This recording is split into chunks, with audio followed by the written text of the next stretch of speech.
नमस्कार, स्वागत है आपका आईएनएच हरिभूमि के एक सर्वेक्षण हमने एक आपके लिए दिया है और मैं आपके साथ हूँ national bureau head Shailesh Pandey. आज हम बात कर रहे हैं महाराष्ट्र और झारखंड के चुनावी नतीजों के अनुमान को लेकर। दोनों ही राज्यों में अंतिम चरण के मतदान कल संपन्न हो गए और साथ ही एग्जिट पोल भी सामने आ गए लोगों के।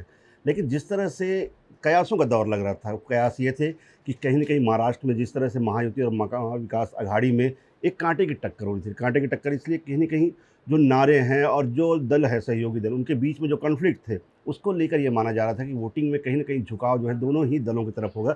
लेकिन इसके विपरीत अगर हम एग्जिट पोल की बात करें, तो सभी लगभग सारी एजेंसियों ने महाराष्ट्र में एनडीए की सरकार यानी महायुति की सरकार जो है वो बनाने का दावा किया है। इसी तरह अगर हम बात करें झारखंड की, झारखंड में अगर एक एग्जिट माई पोल की बात अगर हम छोड़ दें एक्सिस माई इंडिया की, तो उसके अलावा लगभग सारी एजेंसियों ने झारखंड में भी एनडीए गठबंधन को ही बहुमत दिखाया है।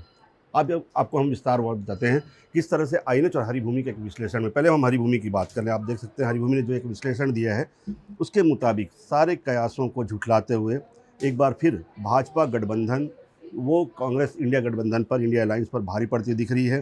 सर्वे की अगर हम बात करें, चाणक्य जिसे सबसे ज़्यादा विश्वसनीय माना जाता है, वो भी 152 से 160 सीटें एनडीए गठबंधन को और इंडिया गठबंधन को 130 से 138 दे रहे हैं।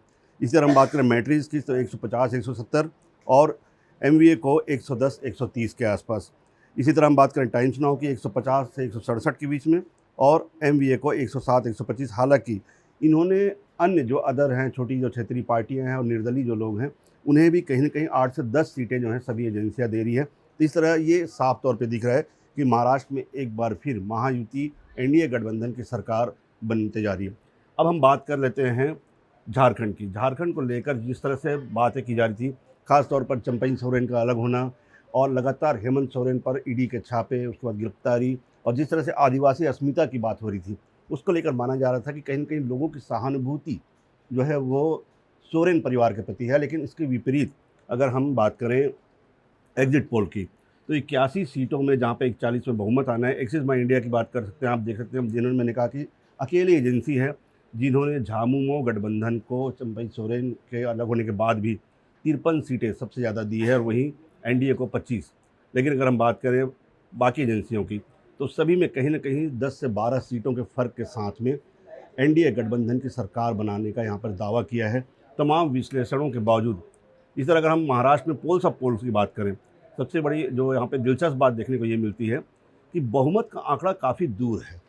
एक कांटे की टक्कर का अनुमान लगाया जा रहा था, लेकिन बहुमत का आंकड़ा जो है वो कांग्रेस गठबंधन महाविकास से, जो महायुति है गठबंधन है, वो कहीं न कहीं बहुत ज़्यादा 20 से 30 से 40 सीटों तक का फ़र्क दिखाया गया है। यानी कि पूर्ण बहुमत का दावा इन एजेंसियों के द्वारा किया गया है। और देखने वाली बात ये भी है, सबसे बड़ी बात, कि अन्य जो हमेशा निर्दलीय और क्षेत्रीय पार्टियों, जैसे अगर हम मनसे की बात कर लें, एआईएमआईएम की बात कर लें, जो महती भूमिका निभाती है किसी भी सरकार को बनाने में, उन्हें 13 से 14 मतलब 10 से 15 सीटों के बीच में दिया गया है, जो एक महत्वपूर्ण भूमिका निभाएंगे किसी भी दल की सरकार बनाने में, किसी भी गठबंधन के साथ अगर ये होते हैं। खास तौर पर अगर हम मनसे की बात कर लें, तो मनसे ने इस बार जो सबसे ज़्यादा सीटें जो है टक्कर में दी है। लेकिन वहीं अगर हम पवार के दोनों गुटों की बात कर लें, लगभग जिस तरह से पिछली बार हम देखे थे कि शरद पवार का जो वहाँ पे जो है वो जलजला था, इस बार भी शरद पवार को अगर हम देखें तो 40 सीटें वहाँ पे दे रही है एनसीपी, जो शरद पवार गुट है। वहीं अगर अजीत पवार गुट की बात करें तो 22 सीटें, एक अनुमान जो है 22 सीटें उन्हें मिल रही। तो कहीं न कहीं फिर से एक बार शरद पवार जो है सरकार बनाने में महाराष्ट्र में अपनी महती भूमिका निभाएंगे। तमाम चीज़ों को लेकर कयासों का दौर जारी है। हालांकि एग्जिट पोल के बारे में, जब हरियाणा और मध्य प्रदेश के जो परिणाम है पिछली बार हमने देखा था, एग्जिट पोल और एग्जैक्ट पोल में काफ़ी अंतर होता है। हरियाणा में तो खास तौर पर पूरी जो है बातें ही उलट गई थी। सभी ये उम्मीद कर रहे थे कि कांग्रेस गठबंधन जो वहाँ पे बहुमत में आएगी, लेकिन क्लियर कट मेजॉरिटी के साथ वहाँ पे भाजपा गठबंधन ने सरकार बनाई है। तो इसको देखते हुए ये नहीं कह सकते कि एग्जिट पोल जो है वो हमेशा खरे उतरेंगे। 23 नवंबर को पता चलेगा एग्जिट पोल और एग्जैक्ट पोल में कितना फ़र्क दिखता है। तब तक बने रहिए हमारे साथ।